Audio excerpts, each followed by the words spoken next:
The very first one is facts. Everything is based on logistics. So logistics allow you to be a good team in the sense that maybe you shuffle the schedule around really well and both of you are tag teaming parenting or meetings and things like that. And shit's getting done, but intimacy is not being accessed. So you're talking about how it can work well and how it can, and that you can look like a great couple. You can look like you can be communicating fabulously, so beautifully about logistics. You Absolutely. are a killer fucking team.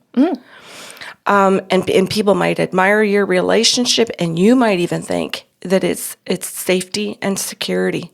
Absolutely. And if you've lacked safety and security in prior relationships, or in particular with parents when you were growing up, then this might be the be-all and end-all of what you're looking for in your partnership.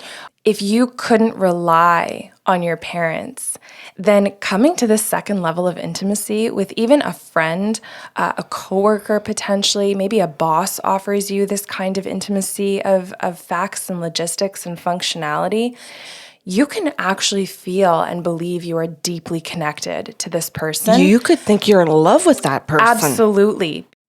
Sips of Sanity airs the first week of every month on patreon.com/the Sarlos.